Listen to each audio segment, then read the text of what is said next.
Yo, what is up, YouTube? It's your boy Big T. Welcome back to Football Talk, guys. What another unbelievable wild week of football. We are recapping week 6 of the NFL season.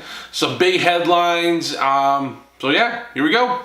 Let's get to it. All right, guys. So the first game last Thursday, the Thursday night matchup game between the Eagles and Carolina Panthers. Guys, this game, I watched this game. This went back and forth. Two really good competitive teams right now in the Eagles and the Panthers. They're both playing really good football. But Philly made enough plays towards the end of this game, and they win it by a final score of 28-23. Like I said, a really good game by Carson Wentz there. That Philadelphia team is playing really good. It's going to get the Cowboys a run for their money, I really think. You know, I mean, Cowboys aren't playing really good right now, but I think if the Eagles keep playing like that, that's the team in the NFC East, which is just the hardest division as it is. So, yeah. Next game, the Dolphins and the Falcons. Guys, I thought Atlanta was going to crush Dolphins. I mean, come on. Really? Atlanta? You got Miami. You know, like, you get all this offensive firepower, and you can only get 17 points. So they lost this one by a final score of 20-17. Miami wins this one. But just like, what a weird game. I mean, just like I said before, I think I might have touched bases on this my last video. This year in football is just so weird because teams that should be dominating are not dominating. And like, they're losing games that they should easily walk over. And then teams that should be doing bad right now are playing the best football. So weird. So, alright, so there's that. Next one, Bears at the Ravens. I had the Ravens win this one. I thought at home, you know, they were going to win this one. But no, guys, they actually lose this one in overtime. The new rookie quarterback there, the high first-round draft pick, I forget his name. I apologize. His name's slipping my mind. I don't want to say the wrong thing. So, but they played an unbelievable game. They win it in overtime, 27-24. Chicago over the Baltimore Ravens. But another good football game. The next game, guys, we got the Browns at the Texans. What an unbelievable game this was, guys. Texas flying high. Like I said, I didn't have Cleveland win this one. Cleveland, you will get a win soon enough, guys. I really think you're going to get a win soon enough. But this past week just wasn't your week. Texas won this one a big score, 33-17 over the Cleveland Browns. Next game, the Saints and the Lions. I originally had the Lions win this one, but guys, New Orleans defense finally showed up. I think they had about, if I'm correct here, if I remember from the stats, they had about five turnovers, 2 defensive touchdowns, which their defense has been struggling all year. But what the score was just unbelievable. Like, you would think, like, oh, okay, this was a bad defensive game. No, like, both defenses played halfway decent, but it's just offensively the firepower for both these teams with Breeze and Stafford. It's just unbelievable. New Orleans win this one in a big margin, 52-38. It's a rare occasion we see, you know, a 50-score plus game in this league nowadays. Next game, guys. This is the big news coming out of this week. The Packers at the Vikings. Early in this game, Aaron Rodgers, one of the league's best quarterbacks, probably in my mind right behind Tom Brady. Like, my 3 top quarterbacks now are Brady, Rodgers, and Matt Ryan. Those are my 3 big players. So one of the biggest quarterbacks in the league goes down. He's done for the year, guys. It looks like he broke his collarbone. He had surgery. So speedy recovery to him. It's just not a competitive league without Rodgers. So, and I think this might hurt the Packers. I still think the Packers may be a playoff team, but to make a deep playoff run, they go against like Philly or any one of these tough defenses that are in the NFC, I just don't see it.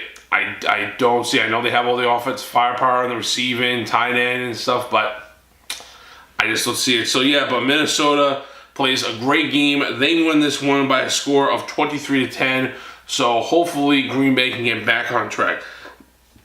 Now the biggest controversy of the week right here, my Patriots versus the New York Jets. This is always a great game, always game. But guys, some of you probably know that the controversial call that Stephon Jenkins, the tight end for the Jets, went over. It looked like he scored a touchdown, but replay showed that it got overturned, and apparently he fumbled the ball over the goal line, and that's considered a turnover, which the ball got back to New England. And New England wins this one by a score of 24-17. But guys, let's just talk about that. I watched the play. I saw the play. I really don't know. And this kind of gets me a little mad as a football fan.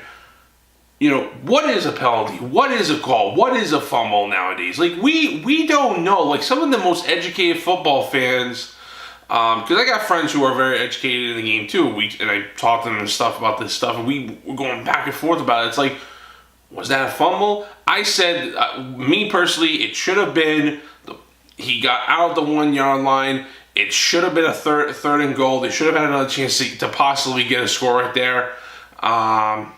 But hey, don't get me wrong. As a Pats fan, I'm happy. Yeah, we won. But still, it's like what is going on? And you gotta remember, guys. Everyone keeps blaming the refs and everything like that. But the bottom line is, it's the NFL that is calling these games now. It's from what I understand, it's a group of men that are looking at cameras in New York, and if they look at it, they replay it.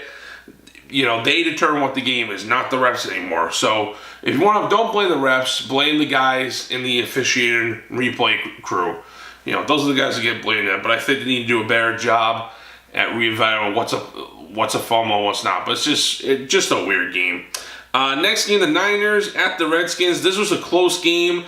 Niners, still no win, guys. Still no win, but you'll get there eventually. So the Niners dropped this one 26-24.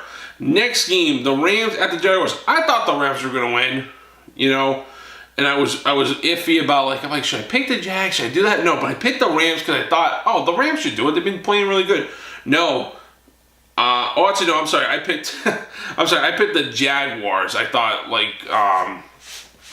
in it. But yeah, so the Jaguars lost this one 27-17. But what a close game. Two good teams. And then this was a crazy game. The Tampa Bay Bucs at the Arizona Cardinals. Like I reported last week, Adrian Peterson got traded, and it looked like the fountain of youth. He found the fountain of youth in Arizona, which is weird because it's just a desert. There's no water, so I don't know how he found the youth there. I try to make a joke there. See, I hope somebody will find that funny. I can't be funny when I want to be, but okay, whatever. All right, so the Cardinals win a close one here by a final score of 38-33. Next game, now this was a shocker. The Kansas City Chiefs versus the Pittsburgh Steelers. Guys, I thought Kansas City was gonna just run right over them, but did anybody see that unbelievable catch that Antonio Brown made? Oh my God. Talk about the ball gets deflected, it stops his body on a dime, one grabs it and just takes off. It's just, once again, that's why he's one of the best receivers in the National Football League. And the Steelers handed the Kansas City Chiefs their first loss of the year by a final score of 19-13. Next game, the Chargers at the Raiders. I had the Chargers actually winning this one because I thought the Raiders were not going to be good enough, because coming back from Carr's back, I don't think he was going to play that good, and I was right. They looked kind of flat, sloppy, and they lose this one only by a point, 17-16. Next game, the Giants at the Broncos. Who would have thought the Giants would have come in and basically just run over one of the best defenses in the National Football League? I mean, the Broncos are the best run defense in the league, and they rushed for 116, 125 yards in that game. What an unbelievable game. They just looked fat offensively, Denver. Giants finally get a win. They get their first win of the year, 23-10. And then finally, the Monday night game. What a crazy game that was. Both teams played pretty good. So the Titans won this one by a final score of 36-22. So that's going to recap week 6 of the NFL. Let's make some predictions for week 7. So here we go. All right, guys, we're going to make some predictions for week 7 of the NFL season. First of all, the matchup tonight. This video is recorded a few hours before the Thursday night matchup between the Kansas City Chiefs at the Raiders. Guys, I think this is a must-win for this Raider team. They're 2-4 right now. If they lose tonight, it's going to be really hard to try and get a playoff spot with how this division is with the teams that are in this division. Kansas City's going off their first loss. Guys, this one's hard because it's going back and forth because I like both teams. But you know what? I think it'll be a close game. I think it's gonna be a defensive struggle. I want Raiders to win this game, but you know what? I'm gonna go with the Kansas City Chiefs. I think it'll be a close game. I think it's gonna be 17-10 Kansas City. It'll be a low-scoring game. Next game, Buccaneers versus the Bills at Buffalo. I think this will be another close game, but I'm going to give the win to the Bucs. I'm going to go with a score of 27-14. Next game, Carolina at Chicago. I don't see Carolina losing this game. I mean, like I said, I know that the Bears have had. I'm sorry about that. The Bears have gotten won 2 straight games so far, but I'm gonna give it to Carolina. I think they're gonna be a high scoring game. I'm gonna give it 31-14 Carolina. Next game, the Titans at the Browns. You know what, guys? I'm gonna throw Cleveland a bone here because, hey, get it? Because the dog pound bone. See, I find the humor and everything. So, yeah. So, I'm going to give Cleveland, like I said, I'm going to throw you a bone, Cleveland, for your dog over there. You're going to get your first win. I think it'll be a close one. It's going to be 13-10 Cleveland. They get their first win. Next game, the Saints at the Packers. You know what, guys? I'm gonna give this one to the Saints. They're playing good football right now. I think they're gonna, it'll be a close game, another high score game like it was in that Lions game. This one's gonna be close. New Orleans is gonna win this one by a final score of 41-31. So I know that sounds like an awkward thing, but that's what I'm going with. So. Next game, Jaguars at the Colts. I got the Jaguars winning this one. Another close game. 14-7. Like one of those really low-scoring games.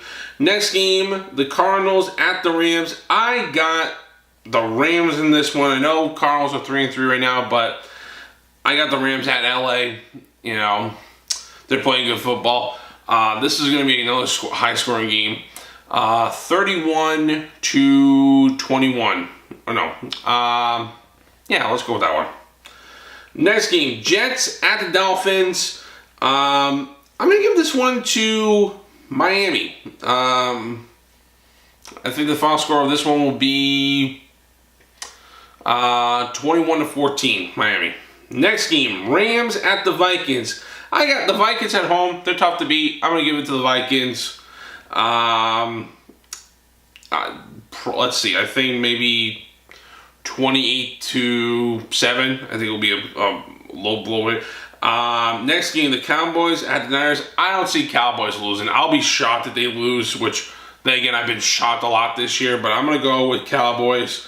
I'm going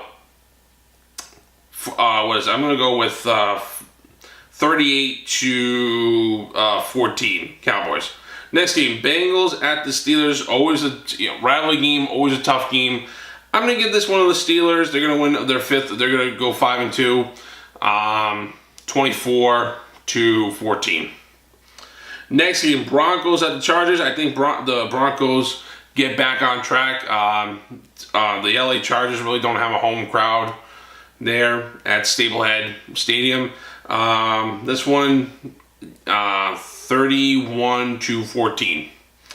Next game, the Seahawks at the Giants. I did the Seahawks win this one. Another close game, I think. 28-24. And then this is the Sunday night matchup. The Atlanta Falcons at the Patriots. Guys, I have a feeling this might be a high-scoring game. And I think, the Patriots defense has gotten a little better, but they're not at the level where I'm like, okay, I'm comfortable with them playing. And that's coming, from me. And I can't believe I'm going to do this again. I'm going to pick against my Pats again. I think they'll win, but realistically, looking at it from a football, not as a Patriots fan, but as a football, fan, I got the Falcons winning this one, 38-31, another high-scoring game. And then the Monday night game, the Washington Redskins at the Philadelphia Eagles. I got this as a close game too, another divisional game. The Eagles are going to win this one 28-21. So those are my predictions for Week 7. If you liked it, comment below, guys. Make your predictions. What do you think? Who's going to win this? Who's going to win this week? And I'm going to ask this question right now for everybody down for the comments to answer here. What do you think Green Bay is going to do without Aaron Rodgers? Do you think they'll A, go to the playoffs, B, not make the playoffs, C, not have a losing record, or D, have a halfway decent record? So let me hear what you have to say, guys, in the comments. So that's going to do it for this episode. Thank you for watching, guys. If you liked this episode, hit the like button. If you didn't like it, thumbs down. That is your choice. Subscribe for more content. Social media below. Always remember to be kind, generous, and love one another. And as always, I will see you, yes, you, right through the computer screen or tablet or phone, wherever you're watching this. I see you right there. All right? I will see you on the other side, my friend. See you in the next video.